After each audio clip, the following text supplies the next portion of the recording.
It's Bob FM, Saturday morning. Billy Joel, Piano Man. It's Chris Hubbard with the Interactive Brunch. Good morning. We've been speaking to a fair few people who've been making the news this week.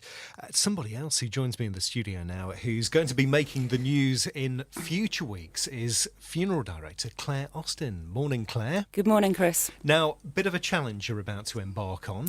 Yes. Just talk me through what it is that you're going to be doing. On Saturday the 25th of August, I'm going to be having my head shaved to raise money for the Stevenage Community Trust. That's quite a brave move, considering. I mean, you've got luscious locks of hair, quite a very full head of hair, Claire. Yes. So, why did you decide to do that? I decided to do it because I want to put something back into my community, and my community is Stevenage. I'm a Stevenage girl. I was born in Stevenage. I went to school here. My whole life has been centred around this community. I learnt to swim at Stevenage swimming baths. I was a girl guide in the Stevenage Old Town. As a teenager, I spent my Saturdays sitting underneath the clock tower with my friends in the town square. So Stevenage has been my entire life. I still live here. I married here, and both my children were born at the Lister Hospital. So, and of course, as many people know, I now run our family business, which was established in Stevenage over 300 years ago. So you've really got your roots here, and you're doing this to raise money for the Stevenage Community Trust. Yes, I selected the Stevenage Community Trust because it supports a huge cross-section of organisations and individuals in Stevenage and the surrounding areas. It provides grants for community organisations, sports grants, even things like heating grants for those in need, and general hardship grants to people within the community. I mean, we spoke to them, I think it was a year or so ago, about some of the grants that they carry out. And they really do some good work, don't they? They really do, and large grants and even really small grants. For example, last year they donated £500 to the Living Room, which is an addiction recovery charity, and that was to buy food and equipment to set up a healthy eating programme to educate parents and children, which was fantastic. And another £750 went to Stevenage Starlets, which very topically is a football club dedicated to getting girls to play the game. Yeah, we spoke to them as well. Yes. They're doing some great work. They are. Really good that money like that is going towards them. They are, absolutely. And then there's been some other money going to other places. Yes, and sort of on a personal level for families. There was a mother whose son was critically ill last year in Great Ormond Street Hospital, but she didn't have the funds to be able to visit him in hospital. So the Trust donated £360 to cover her travel costs, which was wonderful. Absolutely. And right down to another parent, a father, who was recently bereaved, having lost his wife, and had to give up work to look after his children. And the Trust donated £50 for him to buy a second-hand cooker. So the Stevenage Community Trust then benefits from activities like the event you're planning and, Yes. and many of the others that people do around the town. Absolutely. Businesses are involved, individuals are involved, and we all raised funds for the Community Trust, which was established in 1990.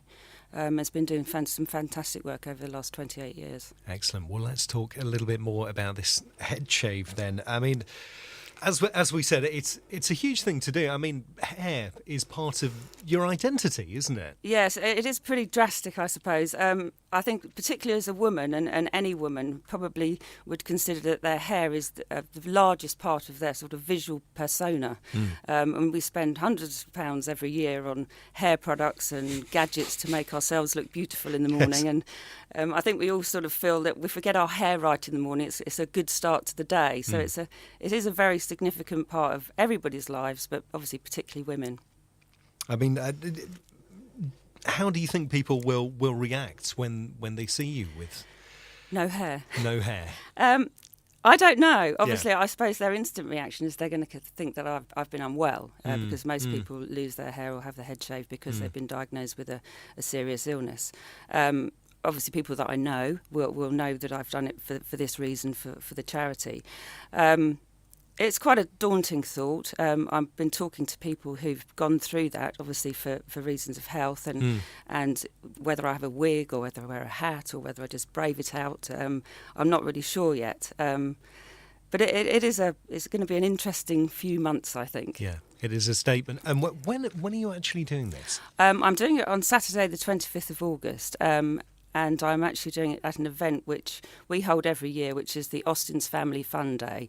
It's a fun day which we organise for our staff and their families, just as a sort of a thank you for the work that they've done throughout the year. So it seemed a perfect opportunity to do it on that occasion. And who have you enlisted in order to help you with the head shave?